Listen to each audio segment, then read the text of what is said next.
አሁን የተመረጡ የተባሉት ይሳሳታሉ። ሲሳሳቱ በፊትም እኮ ልምድ የሌለው ሰው ነው ያመጣችሁት። መጀመሪያም እስክንድርን ያገለላችሁት ለዚህ ነው። እሱም ብዬ ነበር ማለት ያህል እስክንድር ነጋ አኩርፎ ይሆናል ወይ? ዋናው አለ እስክንድር አይታሰብም። በቃ እንዳሉት እንደተናገሩት ያለፉትን 3 4 6 ወራት ጭምር ቁጭ ብለን ተነጋግረን ነው እከሌ እንዲሁን ተባብለን ነው ብለው ከሆነ እስክንድር ነጋ ዛሬ መጥቶ አልፈልገውም ሊል አይችልም። ማንንም ማናገር አልተቻለም። ምክንያቱም እስክንድር በአንድ በኩል እንትን ያደርጋል። መከታ የሚባለው በዚህ ነው። የወሎ የደሴው ደግሞ ለብቻ ነው። የጎንደሩ ለብቻ ነው።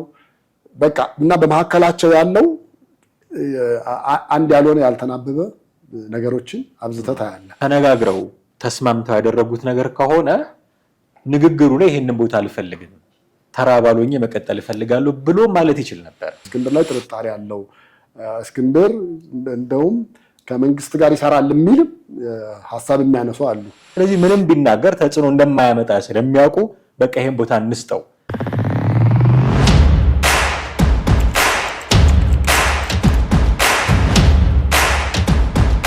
ሰላም ጤና ይስጥልን ውድ ቤተሰቦቻችን እንዴት አላችሁ? ዘኢትዮጵያ ቻናላችንን እየተከታተላችሁ ነው። ቴዎድሮስ ካሳና ማደገፋ ከእናንተ ጋር ቆይታ ለማድረግ ተገናኝተናል። ወቅታዊ ፕሮግራማችን ነው። ከሰሞኑ የአማራ ፋኖ ብሔራዊ ንቅናቄ የሚባል አዲስ ድርጅት መመስረቱን ሰምተናል። 3-4 ቀን ሆኖ እንደዚህ።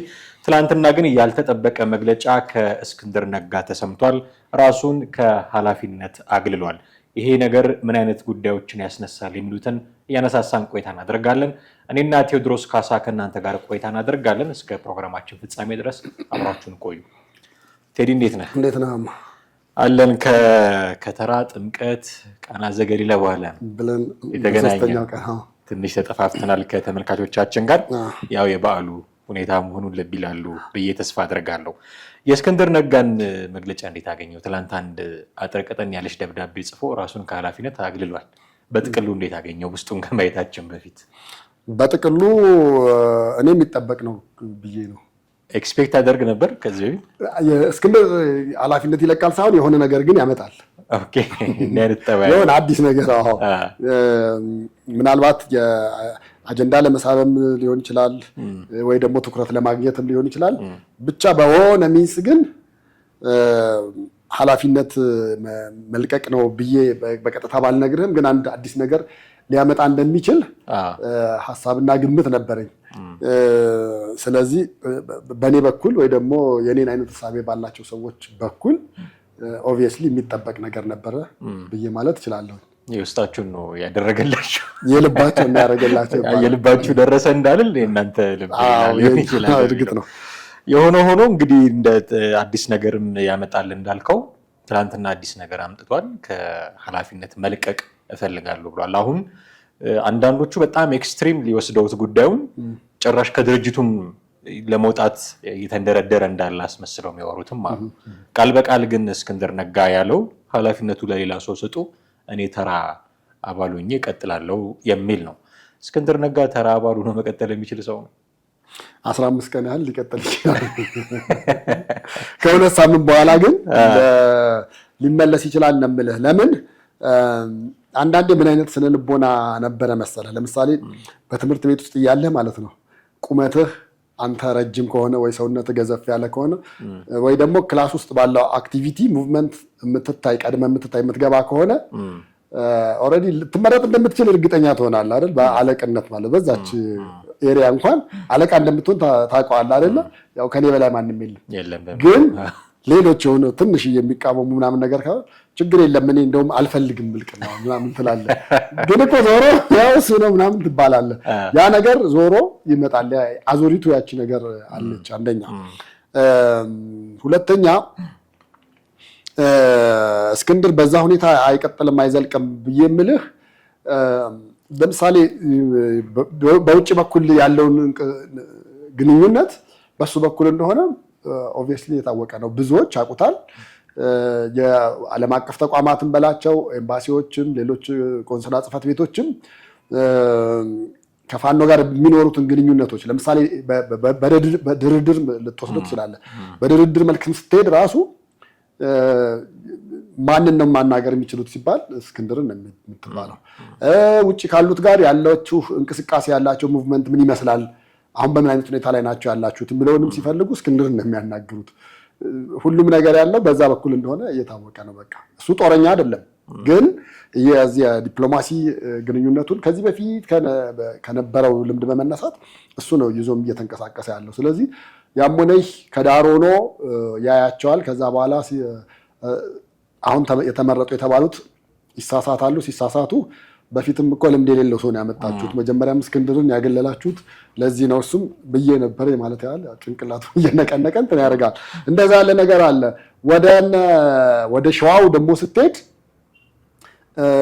አዲስ ነገር ሊያመጣ ይችላል የሸዋ ፋኖ ላይ ደግሞ የሚል አንዳንድ ጽሁፎችም እያነበብኩኝ ነበረ። ምክንያቱም ምንድን ነበረ ታስታውስ እንደሆነ ፋኖን ወደ አንድነት ለማምጣት በሰላሙም ይሁን በጦርነቱንም ከገፋ ወይ ደግሞ ወደ ሰላም መንገዱም ከተመጣ አንድ መሆን አለባቸው የሚል ነገር ነበረ። አንድ መሆን አለባቸው በሚለው ንግግር ውስጥ እንግዲህ እነመከታው ፋኖ አለ እስክንድር አይታሰብም የሚል እሳቤ ነበራቸው ነበር።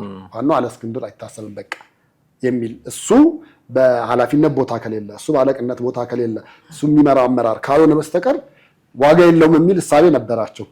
አሁን በአባልነት ሲመጣ እዚህኛው ጋር ያለው ቡድን ጋር ደግሞ ምን አይነት እንቅስቃሴ ሊኖር ምን አይነት እንቅስቃሴ ሊፈጠር ይችላል የሚለውንም ነገር ማሰብ ተገቢ ነው ብዬ አስባለሁ። እና የአመራር ለውጥ በዛኛው ብቻ ሳይሆን በሌሎቹም ጋር ምናልባት ሊመጣ የሚችል አዝማሚያ እንዳለ ነው። አንዳንድ የሚወጡ ቪዲዮዎቹንም እየተጻፉ ያሉ ትንታኔዎችንም ብታይ በዛ መልኩ ማየት ማሰብ ትችላለህ። ከዛ ባሻገር ግን አሁን በጣም ትልቁ የፋኖ መሀል አንድም የእርስ በርስ አለመግባባት የእርስ በርስ አብሮ አለመሆን ያመጡት የሀሳብ ልዩነቶች አሉ። የሀሳብ ልዩነት ኦብቪየስሊ የሚጠበቅ አይነት ነገር ነው። በማንኛውም አይደለም አንድ ነፃ ወጣለሁ ብሎ ጫካ የገባን ትተህ መሀል መንግስት መሀልም ብዙ ጊዜ ስብሰባዎች ሲደረጉ በድብቅ እንዲደረጉ የሚደረገው ለምንድን ነው? ካሜራ እንዳይገባ የሚደረገው ለምንድን ነው? አባላት ብቻ እንዲሆኑ የሚደረገው ለምንድን ነው? ኢቨን አንዳንዴ ስልክ ራሱ ይዛችሁ እንዳትገቡ ተብሎ የሚባልበት ደረጃ አለ። ምክንያቱም እነዛን አለመስማማቶች እንዳይወጡ ከሚለው ማለት ነው። ወደዚህኛው ቡድን ጋር ስትመጣ ግን እዚህኛው ቡድን ጋር ያሉት አለመስማማቶች የዓላማም ጭምር ነው ማለት ትችላለህ። ዓላማ አሁን ምናልባት አሸንፎ 4 ኪሎ መግባት የሁሉም አንድ አይነት ሊሆን ይችላል። ግን ከዛ ባሻገር የዓላማ ስለ ለምሳሌ ከጽምዶ ጋር አብሮ መጓዝ የማይፈልግ አለ። ሌላው ደግሞ በቃ ጽምዶ እስካገዘን ድረስ አብረን መሆን እንችላለን ብሎ ደግሞ የሚል አለ። አይደለም ጽምዶ የሚፈልገው ተሸክመን ከዚህ በፊት 4 ኪሎ እንዳስገባ ነው፣ አሁንም 4 ኪሎ እንድናስገባው ስለሆነ እሱን አንፈልግም የሚል ደግሞ ቡድን አለ። እሱ ብቻም አይደለም። አሁን የዚህ ፋኖ እንቅስቃሴዎች ስታይ ለምሳሌ ብአዴንን ምንድነው የሚሉት? እንደውም ፋኖን ራሱ ምን ብለው ይጠሩታል አንዳንዶቹ? ሳልሳዊ ብአዴን ራሱ ብለው የመሰየም እንትን በቃ ማለት ያገባለትን ዓላማ የሄደበትን ዓላማ ስቷል ነው ለአማራ ሕዝብ ብሏል። ግን አሁን የእርስ በርስ የስልጣን ሽኩቻና የኃላፊነት እንደገና ደግሞ ይሄ ከውጭ የምትመጣው ፈንድ እሷን የመከፋፈል አይነት ነገር ካልሆነና ለግል ጥቅም ካልሆነ በስተቀር የተሻለ ነገር የለም ተብሏል። በዚህ ቡድን ውስጥ አንድ የምታየው ነገር ምንድነው? ቀድሞ ተዘጋጅተው እንደነበረ የሚያስታውቅህ ልክ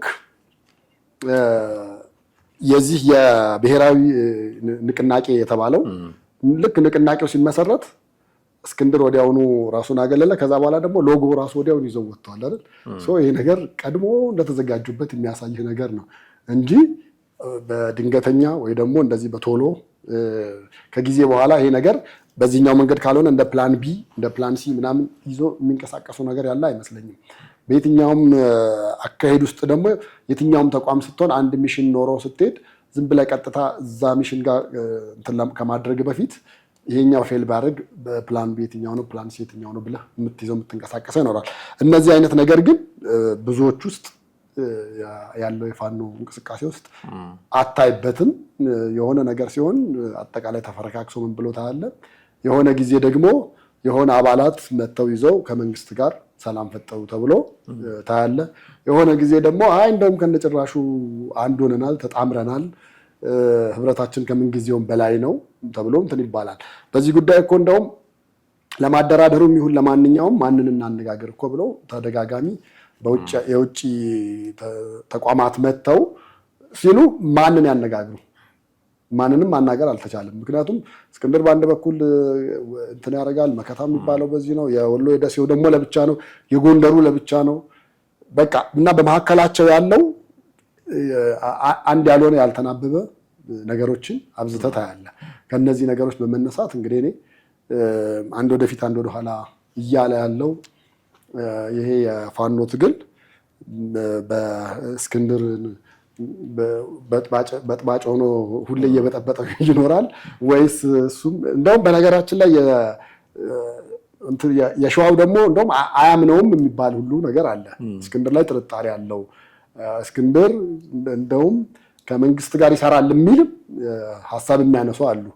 እና ያንን ያው በጊዜ ሂደት የሚታይ አይነት ነገር ቢሆንም ለአሁኑ ግን ስልጣን መልቀቁ እኔ ከ2 ሳምንት የዘለለ ይቆያል ብዬ አላስብም። ከ2 ሳምንት በኋላ ስንገናኝ እንደሞ ተመልሶ ገባ ብለን ልናወራው እንችላለን ብዬ አስባለሁ። የእስክንድርን ጉዳይ አስመልክቶ እንዲህ ሀሳብ የሚሰጡ ሰዎች አዲስ የሚቋቋሙት ድርጅት ውስጥ መግባት የለበትም የሚል አቋም የነበራቸው ሰዎች አሉ፣ በጣም በርካታ ሰዎች።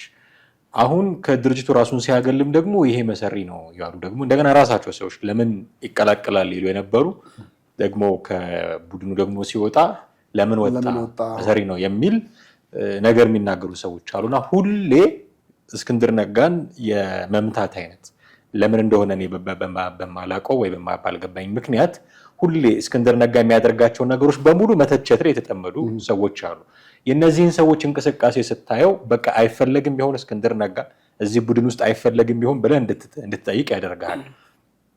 አዎ አንፈልገውም ካሉ አንድነቱ ውሸት ነው፣ ውህደቱም እንደዚህ ውሸት ነው የሚባል ስሞታ ስለሚመጣ ብቻ የቀላቀሉት ይመስላል። እና ቀላቅለውትም ደግሞ የሰጡት ቦታ የአማራ ፋኖ ብሔራዊ ንቅናቄ ስትራቴጂና ፖሊሲ ጥናት ምናምን የሚባል ነው። እና ምንድን ነው የሚባለው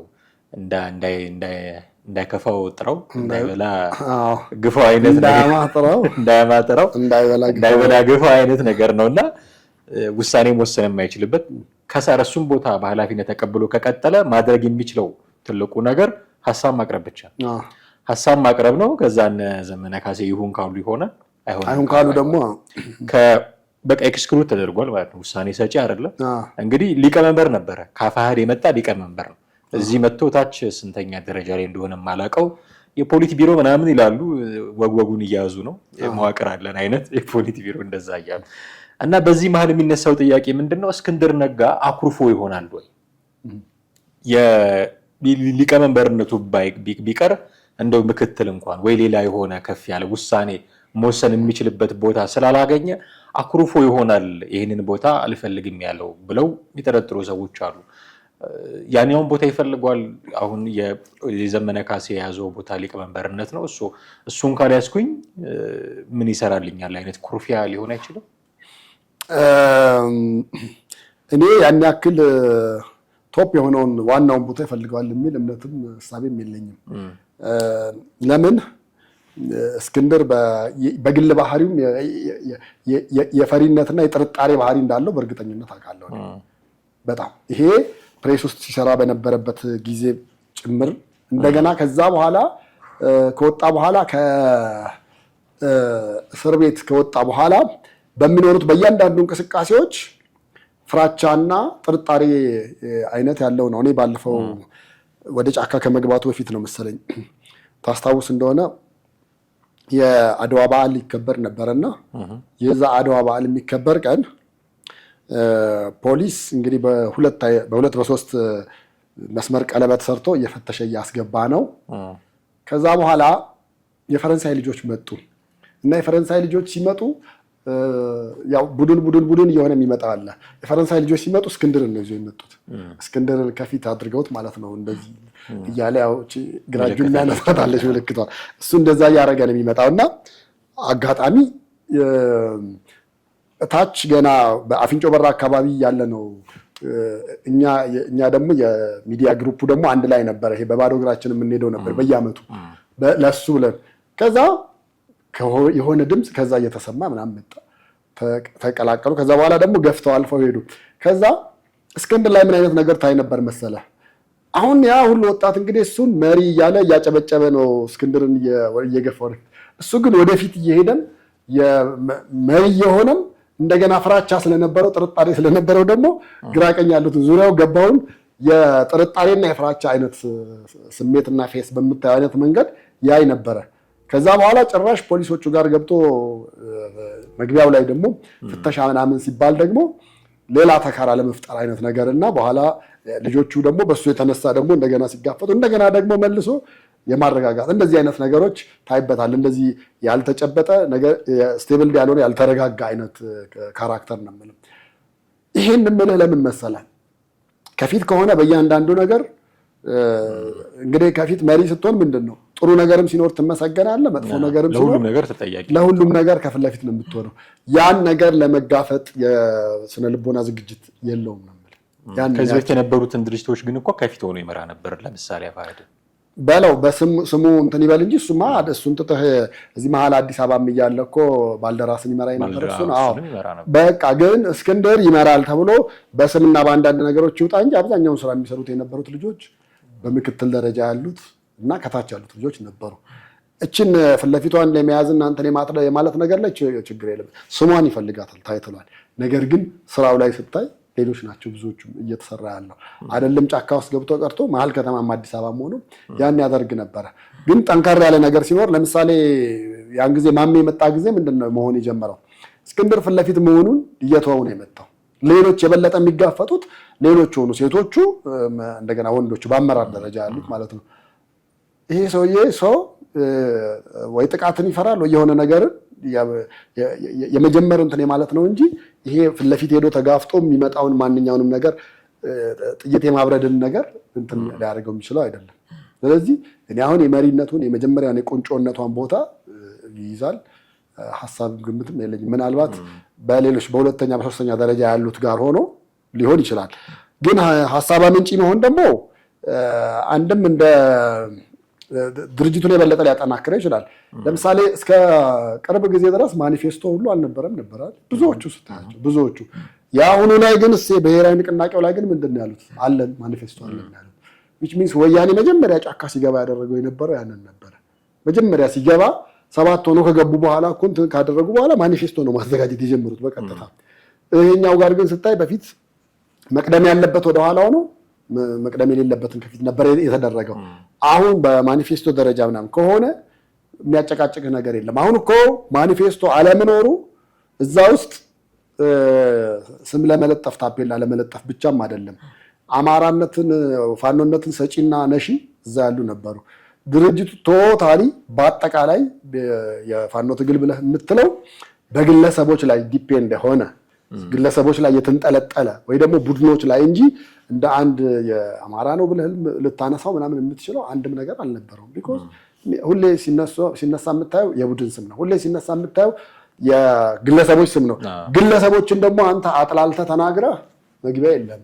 ባለፈው አንተ ራሱ አንስታል ነበር እንደ መስከረምን ምንድን ነበረ እሷ እንትን ያደረገችው አስበው። እሷ ሲያጠፋም መወቀስ አለበት፣ ሲሰራም መመስገን አለበት ምናምን። ልክ ሲያጠፋ ሲወቀስ ሁሉም እዛ ሰው ላይ እንትን ይሆናል፣ እዛ ሰው ላይ ይወርዱበት። መሆን የለበትም። በቃ አመራር ከሆነ ይሄን ነገር መቻልም መቋቋምም አለበት። እስክንድር ያንን መቋቋም የሚችል ጫንቃ አለው ብዬ ግን አላምንም። ሌላ የሚነሳው ነገር ከዚህ ጉዳይ ጋር ተያይዞ ምንድነው ቴዲ ምን ይነግረናል? የእስክንድር ይሄንን ቦታ አልፈልግም ማለት ምን ይነግረናል? ለምንድነው ይሄንን ማነሳው? ተነጋግረው ተስማምተው ያደረጉት ነገር ከሆነ ንግግሩ ላይ ይሄንን ቦታ አልፈልግም ተራባሎኝ መቀጠል እፈልጋለሁ ብሎ ማለት ይችል ነበር በሚነጋገሩበት ጊዜ። አሁን ይሄ ቦታ ከተሰጠው በኋላ በአደባባይ ወጥቶ አልፈልግም ማለትን ምን አመጣው? ስለዚህ አልተነጋገሩም ማለት ነው። የሆነ ሰው የስልጣን ድልድል አድርጓል ማለት ነው የሚል ጥያቄ የሚያነሱ አሉ። እኔ ትክክለኛ ጥያቄ ነው ብዬ ነው የማስበው። እንዳሉት እንደተናገሩት ያለፉትን 3 4 6 ወራት ጭምር ቁጭ ብለን ተነጋግረን ነው እከሌ እንዲሁን ተባብለን ነው ብለው ከሆነ እስክንድር ነጋ ዛሬ መጥቶ አልፈልገውም ሊል አይችልም። ያኔም ሲነግሩት አይ እኔ በቃ አልፈልግም ተራባሎኝ መቀጠል እችላለሁ ይላቸው ነበር። አሁን እንደ አዲስ ሰምቶት ላለመሆኑ ምን አይነት ማረጋገጫ አለን? እንደምታውቀው አፋሕድ የሚባለው ድርጅት አሁን ኤግዚስት አያደርግም፣ ህልውና ያለው ድርጅት አይደለም። ስለዚህ ምንም ቢናገር ምንም ሀሳብ ቢሰጥ ተቀባይነት እንደማያገኝ ስለሚያውቁ ወታደር የለውማ ከኋላ። አሁን እኮ እስክንድር ብቻውን የቀረው ማስረሻ የለ ኮሎኔሉ የሉ እነሱ ገብተዋል ወደ መንግስት ብቻውን የቀረ ሰውዬ ነው አሁን እስክንድር ነጋ ማለት። ስለዚህ ምንም ቢናገር ተጽዕኖ እንደማያመጣ ስለሚያውቁ በቃ ይሄን ቦታ እንስጠው ብለውት ነው እንጂ ተነጋግረው ቢሆን ኖሮ መጀመሪያ ምክክር አድርገው ቢሆን ኖሮ እከሌ እንዲህ ቢሆን ይሻላል እከሌ እንዲህ ቢሆን ይሻላል ተባብለው ቢሆን ኖሮ ያኔ ይናገር ነበረ። ኩርፊያም ካለው ፍላጎትም የሌለው እንደሆነ ያኔ በቃ እኔ ተራ ባለው ሆኜ መቀጠል እችላለሁ ያን ያህል ለሚሰራ ሰው ስጡት ማለት ይችል ነበረ። እንደዛ ግን አላደረገም። እንደ ሁላችንም በሚዲያ ነው እንደሰማው ብለን እንድንጠይቅ ያደርጋል። በመግለጫ ነው እንደሰማው እስክንድር ነጋ ይሄን ጉዳይ ብለን እንድንጠይቅ ያደርጋልና ምን ይነግረናል? ሲመሰረት የሆኑ ሰዎች ዘመነ ሊቀመንበር እስክንድር ስትራቴጂስት ምናምን ብለው የደለደሉት አይመስልም ወይ የሚል ጥያቄ ያስነሳል። እኔ ግን የፈለገ ቢሆን እሱ በሌለበት እንደዛ አይነት ውሳኔ አንድ ድርጅት ነው ተቋም ነው ምናምን ብለህ ታጋይ ድርጅት ነው ብለህም ሰይመህ ባለቤቱ በሌለበት ምንም አይነት ውሳኔም ሆነ ሜቢ የሌሎች የጥፋተኝነት ውሳኔዎች ሲሆኑ ነው። በተረፈ ግን በምርጫ በምናምን ጉዳይ ላይ ግን ያም ሰው ፓርቲሲፔት ማድረግ አለበት። የዛም ሰው ድምፅ መሰማት መቻል እንዳለበት ነው አሰራሩም የሚገባንም። ይሄ ዓለም አቀፍ በሆነ መንገድ ስናየው ነው የምልህ። ከዛ ውጭ ግን እስክንድር እኔ ስለሱ በእነሱ አንደበት ከሚገለጽና በእሱ አንደበት ከሚገለጽ አንደኛ እሱ በራሱ አንደበት መግለጹ ሞር ተቀባይነት እንዲያገኝ ይሆናል። ሁለተኛ ደግሞ ልክ ከዚህ በፊት በእነሱ መሀል ተነግሮ የነበረው ነገር አሁንም ጎልቶ እንዲወጣ ይሆናል። ታስታውስ እንደሆነ በአንድ ወቅት የሆኑ ነገሮች ሲደረጉ እስክንድር የሚመለከት ነገሮች ሳይቀር ድርጅቱ ነው የሚገልጸው ምን የሚያደርገው እስክንድር ምንም። ከዛ ምንድን ነው የተባለው? ይህ ሰው ያፈኑት ወይ የቁም እስረኛ አድርገውታል፣ አሁን እንዳይገናኝ እንዳያወራ ምናምን ተደርጓል የሚል ነገሮች መጥተው ነበረ። እነዚህ ነገሮች ቀድሞ አስበው ከሆነ የብልህነት ነገር ነው የፈጸሙት። ሁለተኛ ደግሞ እስክንድር ስልጣን ላይ የምታደርገው ከስልጣን የምታወርደው ከመናገርና ፊት ለፊት ከመውጣት ወደኋላ አይልም። ዝም የሚል ሰው አይደለም። ዝም ልታሰኘው አትችልም። የሆነ አጀንዳ ነው የሚፈጥርልህ። እርግጠኛ ነኝ አሁን ቁጭ ብሎ እሱ የጦርነት ስትራቴጂውን ምናምን ነገር አይደለም የሚያቀድልህ ምን የሚያደርገው። በሚቀጥለው ደግሞ ምንድን ነው ይዘን መውጣት ያለብን፣ እዛ ላይ የኔ ሚና ምን ይሆናል፣ እኔ ምን ይዤ ልውጣ፣ ማንም ሳይሰማ ሰበር አድርጌ እንዴት ይዤው ልውጣ የሚለውን ነገር ነው ሊያመጣልህ የሚችለው። ያችን ነው አሁን ቀመር እየቀመረ እያሰበ ያለው እንጂ ይሄ እንደ ሌላው ታጋይ በዚህ አይነት መንገድ ሄደን ታግለን በዚህ ገብተን ውጭ ያለውን ዳያስፖራውን እንዳድርገን ምናምን እነዛን ነገሮች አይደለም የሚያስበው። አሁን የነገርኩህን ነገሮች ነው ሊያስባቸው የሚችለው። ስለዚህ እኔ እሱ መጀመሪያ አውቆ ነው ሳያቅ ነው ምናምን የሚለው ነገር ይነገረዋል እኮ። ምክንያቱም ይሄ ሰውዬ ቢያፈነግጥም ጉዳት ነው እኮ። አሁን ለመንግስት እጅ ቢሰጥ ትልቅ ፕሮፓጋንዳ አይደለም ብለህ ታስባለህ? በሱ በኩል ያሉት ብዙዎቹ ሰጥተዋል አይደለም? አሁን የሚጠበቅ የነበረው እሱ ሰጠ ሲባል ደግሞ እንግዲህ እነ መከታው ጋር ያለው ጀማ ደግሞ ምን ይላል? ይኸው መጀመሪያም ብለን ነበር በፊትም ተናግረን ነበር የሚለው ነገር ይመጣል። ስለዚህ እሱንም ሳያስኮርፉም አባብለው ምን ብለው የተወሰነ ጊዜ እናያቸውና እነዚህን ከዛ በኋላ ደግሞ ትመጣና እንተካካለን ምናምን በሚል ጫወታ አናግረውት አውርተው እነዚህን ነገሮች ሴታፑ ተሰርቶ ካለቀ በኋላ ነው እየቀረበው። ከዛ በኋላ እንግዲህ መግለጫው ላይ ደግሞ በአንድም ሆነ በሌላ መንገድ ራሱ ተነስቶ አይ እኔ ከዚህ በኋላ ተራ አባል ሆኜ መስራት እችላለሁ ምናምን ነገር የሚል እንደገና ሌላው ጋር ደግሞ ሊፈጥር የሚችለውን ስሜት እያየነው ነው። ለምሳሌ መሳይ የጻፈውንም እንደውም እያየሁትኝ ነበር እያነበብኩት ነበረ እና ወደዛ አካባቢ እስክንድር ተገለለ በሚለው ጉዳይ የሚነሱ የፖለቲካ አናሊሲሶች በጣም ለየት ያሉ ናቸውና አንዳንዶች ራሳቸውን የፖለቲካ ዘውድ ተንታኝነት ዘውድ ራሳቸው ላይ ደፍተው በእስክንድር ዙሪያ በጣም ብዙ አናሊሲስ እየሰጡ ነው። በተለይ ወደ መንግስት ነው ለብልጽግና አካባቢ ያሉ ምናምን የሚል የተወሰነ ሃይላይት በሚመስል ማለት ሙሉ ትንታኔ አትለውም። በተወሰነ መንገድ ግን ፍንጭ ሊሰጥ በሚችል አይነት መንገድ የተነተናቸውን የጻፋቸውን እያየሁት ነበርና እዚህ አካባቢ ያለውን ነገር ሙቀቱን ለመለካትም ይሆናል ብለህ ታስባለህ። አንዳንዴ በአንድ በኩል ብቻ አይደለም። ያው ፖለቲካ ላይ የሚደረጉ ማንኛውም ውሳኔዎች በአንድ መንገድ ብቻ የምታያቸው አይደለም። ነጋሪ ፈረስ ወደፊት ብቻ አይደለም፣ ወደ 4 አቅጣጫም ብቻም አይደለም። ከ4 አልፎ እስከ 8 አቅጣጫ ልታይበት የምትችለው መንገድ ነው የሚሆነው። በዚህ በኩል ያለው ነገር ምን ሊለን ይችላል፣ ይሄኛውስ ምን ሊል ይችላል፣ ያኛውስ ምናምን እያልክ በሁሉም ኦል ዳይሬክሽን ያሉትን ነገሮች ለማየትና እንትን ለማለትም ሙቀቱን እንደመለኪያ ተጠቅሞበታል ብዬ ነው የማስበው። እዚሁ ጉዳይ ላይ አንድ የመጨረሻ ነጥብ ለማንሳት በዚህ ሁኔታ ሊዘልቅ ይችላል አሁን ይሄ ድርጅት የሚል ነገር ደግሞ ማንሳት አለብን። 3 4 5 ቀን አልሞላውም አይደለ ነገርየውን ከሰማን እና 5 ቀን ሳይሞላው እስክንድር ነጋ ከኃላፊነት ራሱን አገለለ የሚባል ወሬ አስደንጋጭ ነው። ገና ዳዴ እንኳን ማለት ላልጀመረ ድርጅት ገና ብዙ እንኳን ደስ አላችሁ እኮ እየተባባሉ ነው። ገና እንኳን ደስ አላችሁ አማራውያን፣ እንኳን ደስ አላችሁ ፋኖች እየተባባሉ ነው። እንዲህ እየተባባሉ ባለበት ሰዓት ገና ሞቅታው ሳይልቅ ነው እስክንድር ነጋ አንፈልግም ሌላ የሚሰራ ሰው ይስራ የሚል ደብዳቤ የጻፈው ለድርጅቱ እና ይህን ነገር ስታይ ድርጅቱ ዘለቄታ ይኖረዋል ወይ የሚል ጥያቄ እንድታነሳ ያደርጋል። የዘለቄታዊነት ጥያቄ ስታነሳ ደግሞ ኦፍ ኮርስ ይዘልቃል የሚሉት ሰዎች የሚያነሱት አንድ አመክንዮ ዘመነ ካሴ ነው መሪው የሚል ነው። አፋሕድ ሲመሰረት በድምፅ ብልጫ ነው ምናምን ተብሎ ነው እስክንድር ነጋ የመራው። ዘመነ መሪ ስላልነበረ ይኸው ፈርሷል። የለም አፋሕድ ሲመሰረት 10 ምናምን ሆነው ነው ይመሩ የነበሩት። ዘመነ ካሴ ብቻውን ስላልመራ ይኸው አሁን የለም። ዘመነ ካሴ የሚመራው ድርጅት የአማራ ፋኖ በጎጃም የሚባለው ነው። እስካሁን ዘልቆ አሁን ነው ወደዚህኛው ድርጅት የተቀየረው። ስለዚህ ዘመነ መሪ ከሆነ ድርጅት ይዘልቃል የሚል መከራከሪያ ያቀርባሉ። በጥሩ ጎንም እሱ ድርጅት መምራት ስለሚችል ነው በሚልም እሱ የማይመራው ድርጅት እንዲኖር ስለማይፈልግ ነው በሚል ደግሞ በኔጌቲቭ ጎንም ደግሞ የሚያነሱት ሰዎች አሉ። ስለዚህ አሁኑ ንቅናቄ ነው መቼም አፋ እያሉ እየጨመሩ ብዙ ነገር ነው እንደምታውቀው የሚያመጡትና ይሄ ንቅናቄ ዘመነ ካሴ ነው የሚመራውና በእስክንድርም ለቀቅ ያለው ከማለቱ ጋር ተያይዞ ዘለቄታዊነት አለው ወይ ብዬ እኔ የፋኖ ድርጅት በዘመነ ብቻ ይመራል አለም። አንዳንዶች ደግሞ የሰጡት ስም ነበረ። ምንድነው በአዝማሪ የሚመራ ብለውታል። ያው አሉ አንዳንድ ድምፅ እንትን የሚያደርጉትን በአዝማሪ የሚመራ ይለዋል፣ በእነ ዘመድኩን የሚመራ ይለዋል። እንደገና ማን ነው ደግሞ ሀብታሙ በእነሱ ያው በእርግጥ በአንድ በኩል ስታየው ያሉት ሁኔታ ነው። አሁን እዛ ባህር ማዶ ሆነው ትንታኔ የሚሰጡ ሰዎች ምንድን ነው የሚሉት እኮ እንዲህ እከሌ ዘመነ በዚህ በኩል እንዲህ ማድረግ አለበት፣ እከሌን መሾም አለበት ምናምን ይሉና ከዛ በኋላ ባለፈውም ተናግሬ ነበረ እኔ ያልኩት ነገር ይሄው አሁን ለውድቀታቸው ዋና ምክንያት እኔ የተናገርኩት ስላልሆነ ነው ይላሉና መሪው ብዙ ነው የምልህ።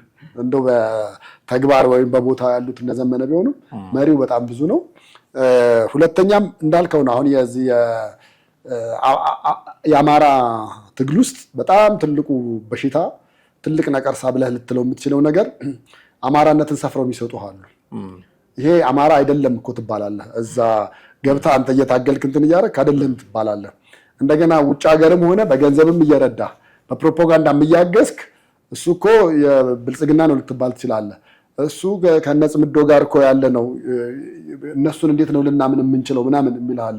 አንዱ ኤርትራ አንዱ ኦላ ነው ምናምን ተብለው ታፔላ ይለጠፍልሃል። እንደዚህ ባለበት ሁኔታ ላይ ማንንም መሪ ልታደርገው የምትችልበት ነገር ከባድ ነው የሚሆነው። ከዘመነ ውጭ ነው የምልህ። በቃ ዘመነን ነው ሙሉ ከራስ ፀጉሩ እስከ እግር ጥፍሩ ድረስ ሙሉ አማራን በሱ አትደራደርበትም ምናምን ብለው ሊሉ ይችላሉ። ነገ ጧት አምጥቶ አንድ ሰውን እዛ ላይ ቢሾም ያን ሰው በትክክል ይመራል ላይመራም ከሚለው ይልቅ አንደኛ አማራነትን ሰፍሮ በመስጠት ነገር፣ ሁለተኛ ደግሞ በግል ህይወቱ ሳይቀር አታክ ያደርጉታል።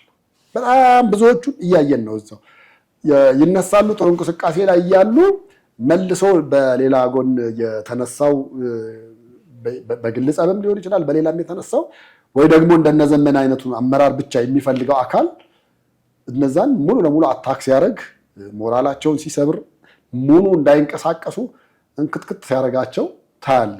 ኢቭን አሁን እኮ ባለፈው በተደረገው ላይ እንደውም በዘመነ ጉዳይ አሁን አንተ እንዳልከው በጥሩና በመጥፎ ጎን እየተነሱ የነበሩ ነገሮች ነበሩ። ለምሳሌ ልንገርህ፣ ታስታውስ እንደሆነ የሆኑ 3 ልጆች ምናምን ሴቶች የተገደሉ ምናምን ነገር ነበሩ። ሌሎችም አሁን እነ ዘመነ ምናምን እና ዘመነ የብልጽግናን እዛ አካባቢ ያሉ የብአዴን አመራር ቤተሰቦች አሉ። የእነሱን ቤተሰብ ለምንድን ነው እየዞረ አታክ የሚያደርገው የሚያጠቃው? ለምንድን ነው? እሱ አማራ ከሆነ እነዛም አማራ ናቸው እና በአማራነታቸው ብቻ ምንም ነገር እንዳይሆን መከላከል ሲገባው ለምን ይሄን አደረገ ተብሎ ሲባል አንደኛው የሰጠው መልስ የሚያስገርም ነው። ዘመነ ሌሎቹ ላይ እንደዛ ተላላኪ ናቸው ምንድናቸው ምናምን የሚባሉት ላይ እንደዛ እርምጃ ሲወሰድ እሪ የምትሉት እሱም እኮ ጫካ ሲገባ የእሱ ዘመዶች ላይ እንደዛ አይነት ተመሳሳይ ነገር ተወስዶ ነበር። የእሱ ዘመዶች ላይ እንደዛ ዘመዶቹ ምንም ትግል ውስጥ የሌሉበት ምንም ውስጥ የሌሉበት የእሱ ዘመድ ስለሆኑ የእሱ ቤተሰብ ስለሆኑ ብቻ እነሱ ላይ የሚደረገውን ጥቃት ለምን አልተቃወማችሁም ብሎ ደግሞ የሚመጣ ኃይል ነው ያለው እና ሁለቱን ኃይል እንዴት አድርጋ አስታርቀህ ነው አንድ ሰው አመጣህ እዛ በአመራር ደረጃ ልታደርግ የምትችለው? ሌላ ሰው ማድረግ የማይታሰብ ነው። እንደነገርኩ ነው። ለክተው የተሰጣቸው አሉ። ሙሉ አማራ ይሆናል፣ ከፊል አማራ ይሆናል፣ ሙሉ ለሙሉ እንደዛ ተብሎ ስላለ ዘመነን አትደራደርበትም ብለው ደግሞ በጣም ሽንጣቸውን ገትረው ይከራከራል። ስለዚህ ከሱ ውጪ ወደ ውጪ ብለህ ልተው የምትለው ነገር ነው ሊሆን የሚችለው። ስለዚህ ድርጅቱን ያዛልቀዋል ነው የሱ መሪነት። እንደ ሌሎቹ ድርጅቶች የመፍረስ አደጋ አይኖረውም ብዬ ነው የማስበው።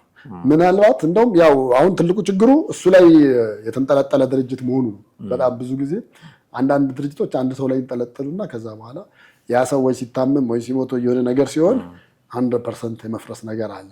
አሁን እሱ ላይ ተንጠልጥሏል። ከዚህ በፊት ካየነው ተሞክሮ ነው በነገራችን ላይ። ምክንያቱም ታስታውስ እንደሆነ በዘመነ ህወሓትም ሰው የኤርትራ ጫካ የነበረ ሰው ነው። ቦታውን ያውቀዋል። በትጥቅ ትግልም ምናምንም ብዙ የቆየ ነገር ነው። እኔ አሁን መንግስት ራሱ በሚዛን ማለት ነው በሚዛን ሌላው ፋኖ በሙሉ እዚህ ጋር አስቀምጠ እዚህኛው አንድ ሚዛን ላይ ደግሞ ዘመነን አስቀምጠ ይሄ ሁሉ ወደ አንተ ቢገባል ይሻላል ቢደራደር ወይስ ዘመነ ብለህ ብትለው አይ አንድ ዘመነ ነው ሊል የሚችለው መንግስትም ራሱ ማለት ነው። ትልቅ የፕሮፓጋንዳ እንትን ማምጣት የሚችለው በእሱ ነው ብዬ አስባለሁ። እና ሌሎቹን ሁሉም ጥለህ አሁን ሚዛን ላይ ስታስቀምጠው በዛ ልክ ስታየው ነው ትልቁ ነገር ሊሆን የሚችለውና እሱ ሁሉና ወሳኝ ነው ብዬ ነው የማስበው። በጣም አድርጌ አመሰግናለሁ ቴዲ። ውድ ቤተሰቦቻችን እናንተም ከኛ ጋር የነበራችሁ ቆይታ እጅግ አድርገን እናመሰግናችኋለን። የዛሬው ፕሮግራማችንን እዚህ ላይ እናበቃለን። የሰሞኑን የፋኖ አንድነት ጉዳይ አስመልክቶ እና እስክንድር ነጋም እንዲሁ ደግሞ የመልቀቂያ ደብዳቤ ማስገባቱን ተከትሎ የሰማችኋቸውን ጉዳዮች አነሳሳን። እናንተ ምን ሀሳብ አላችሁ? ምን አስተያየት አላችሁ? ጥያቄም ካላችሁ ይቻላል በተለመደው መንገድ ልታደርሱን ትችላላችሁ። ቴዎድሮስ ካሳና አማረ ገፋ ነበርን ከእናንተ ጋር ቆይታ ያደረግነው። በሚቀጥለው ፕሮግራማችን በሌላ ርዕስ ደግሞ እንዲሁ እንጠብቃችኋለን። እስከዚያው ጤና ይስጥልን።